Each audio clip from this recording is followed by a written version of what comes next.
telekinesis. Smoke up to the ceiling, got me feeling like it's Venus. If you unfamiliar, then you welcome to the region. The way the party vibe got them eyes locking speechless, cause that one night telekinesis. Smoke up to the ceiling, got me feeling like it's Venus. If you unfamiliar, then you welcome to the region. The way the party vibe got them eyes locking speechless, cause that one night. All I need to get to know ya. I was thinking I'd be chillin', but the beer is tasting mocha. If the drink talking to me, it really sound like Oprah. Like if you like what you see, then it's time to... This is 88, and we're live with Untitled Vibe. Tune in. So my childhood consisted of going to school and doing a lot of sports. I was also heavily involved in music. Before any of this rapping, I used to play a lot of instruments. So I used to play the saxophone, the clarinet, the tuba. Anybody that knew me back in the day knew that's what I used to do. I always wanted to get into singing, and then just like probably 2015 or 2016, I was in college and I joined the spoken word program. I used to be one of the only people that showed up to that activity with amongst maybe 5 people, and we would do some spoken word poetry. And I always remember the instructor saying, you know, one day we're gonna perform at the Nuyorcian Poets Cafe, as if it was this big thing. And it never happened, that was one. So I had to go, and with my own purpose and will, I would go to the Nuyorcian Poets Cafe every Monday at that open mic for all of 2017. And that's how I transitioned from my childhood to my performing. I would say the moment I realized I wanted to do music was, I have to put it into perspective. When I was in high school, it would be like I would be amongst people and they would all be siphoning. And then we would all start freestyling. And here and there, I would say these bars and people would be like, whoa, those are some crazy bars. And I guess at the time I wanted to get better. So I ended up joining the spoken word program that was at my high school. And eventually I looked into the talent show and I was like, you know what? I'm gonna try it. We'll just see how it goes. I did a song with my boys from back in the day, Terry and Otis.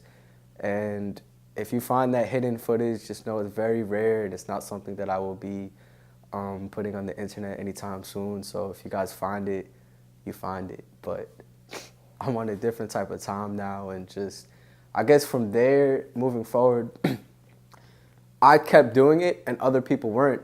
And my consistency was proving in like how hard some of the things I was writing came out. And I guess, you know what, actually, when I really noticed is when I got a concussion. I ended up getting a concussion and I wrote this poem. It's the craziest poem of my life. And then I ended up performing it at the Nuyorcian Poets Cafe, and it made someone cry. From that moment forward, I knew that I could make some crazy things. And then from there on, I just kept writing, so yeah. So when I was thinking of my stage name, the way it came about was 88th key. So I looked up my birthday one day, and my birthday was the 88th day of the year, ironically. Because I used to play instruments, I'm like, oh, you know, pianos have 88 keys. So I'm like, you know what? I'm the 88th key. Now, what does that mean to me? That means like I'm the highest vibration, the highest note, but 88 in numerology also means consistency. So consistency is key. I would describe my current style of music as inspired mostly from playing jazz back in the day. Because in high school, I definitely did spoken word, I definitely played instruments, but a heavy influence for me was just being in a jazz band and just learning all those abstract styles and just abstract influences. I had a lot of jazz influences, and I ended up performing at a lot of jazz ensembles with people back in the day. And from there, that was my influence, so yeah. Outside of music, other things that inspire me is just making art. I have an uncle who's very known for just making graffiti, and that inspires me in different ways because it just shows me different ways that art can be made in different perspectives, because I feel like when I look at his art, I connect with it in different ways because he ends up creating these pieces in different countries, whether it be France or Korea or back here in New York. You could see the influences from what he's living around and what he draws. And I feel like that's a parallel you can make in any art style, whether it be someone who does graffiti, somebody who raps, or someone who does ballet. You never know, like everyone has different influences, so yeah. I think in 2019, I don't think everyone is being true to themselves in terms of the music that they're making. There's a lot of fraudulent music that's out in 2019. A lot of people putting out music that's not who they are, but I guess in one perspective, you could say that's art because you're creating a perspective from another perspective, if that makes sense.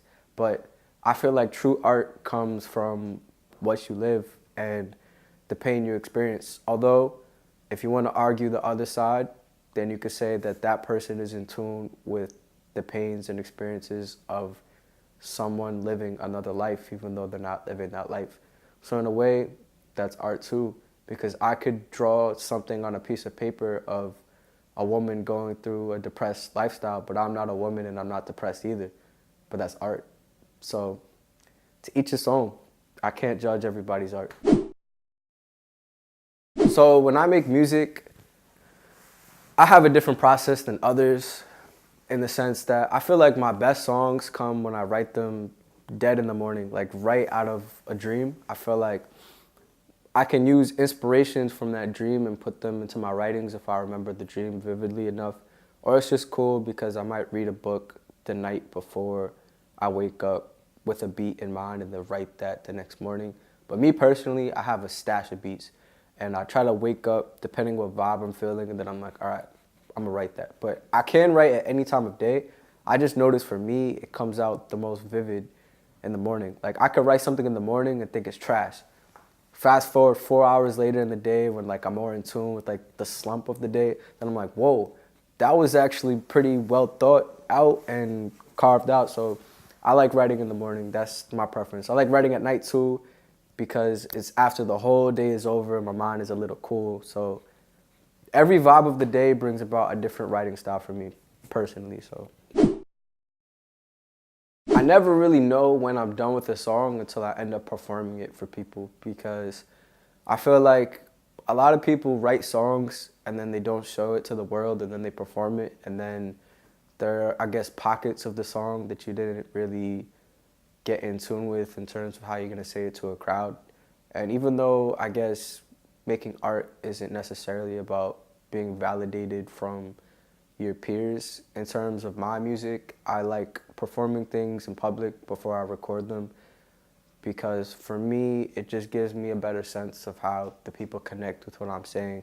Because I don't personally have someone that I send my music to and I'm like, hey, can you check this out for me? What do you think about these lines and these lines? Like, I don't have that type of, I mean, you know what? That's a lie. I do have people I could be hitting up, but me personally, I like to keep very private with my art and my process. But that's me though, to each his own.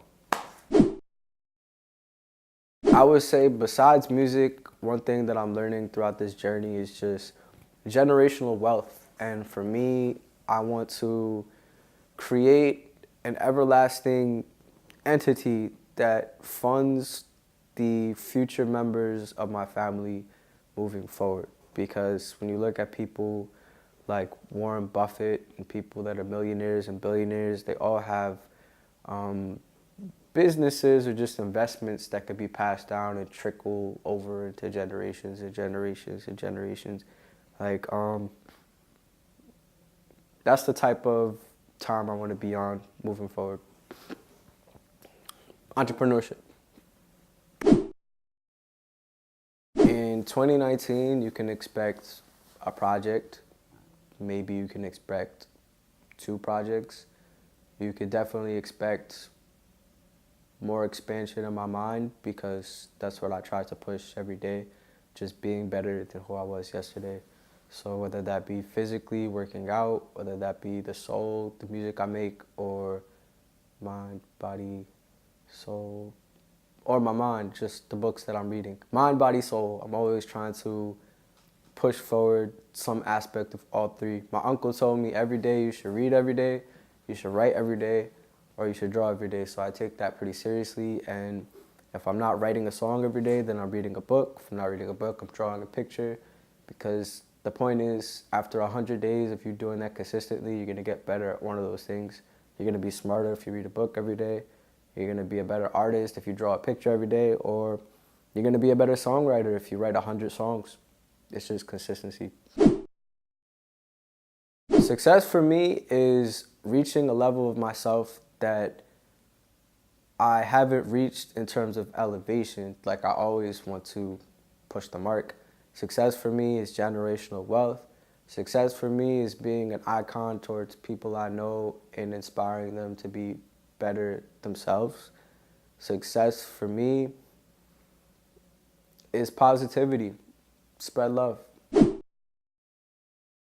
I guess one piece of advice I have for anybody watching this is, if you have a dream, chase it. If you have something you want to do, an idea, make it happen. Stop looking for validation from your peers to do things that you want to do, because sometimes those people don't see the same vision that you're seeing. You might have some big vision, but you're blinding yourself in terms of how far you could go by getting in tune with people around you. I realized leveling up that a lot of people that I thought were my friends are not really my friends. Like, there were a lot of people I used to chill with, and they were cool, but when I look back at what we used to do, it wasn't things that millionaires would be doing. Like, all we would be doing is smoking and partying and poisoning ourselves with the things that are found in the community. Like, there's so much things that we could be doing, so much things that are better for ourselves and our well-beings. Like, a lot of my friends didn't read books. I read books, and sometimes I talk to people that are like, what? You read books? That's crazy. Like, nah, you're wild. Like, you're weird. Like, but that shouldn't be weird. It shouldn't be weird to improve yourself. So my message is, if you have something you want to do, improve yourself and make it happen, because consistency is key. Consistency and evolution. You keep doing it, but you keep getting better. That's what you got to do. Yes. From this interview, you just got a lot of exclusive information about me. You also got the Vibe video from the short EP, just Vibe. I could say that I've accumulated a lot of music, and 2019 is going to be a prosperous time. I try to keep very quiet about what I'm going to do. I move in stealth and silence, but in terms of now, we have this photo studio. You can hit up Bones Productions. If you need music videos or photography, you can hit me up for features, because I'm still handing out features before this tape drops. Right now I have a tape coming with Ja Huey. It's about looking at the elements of this life and just evolving.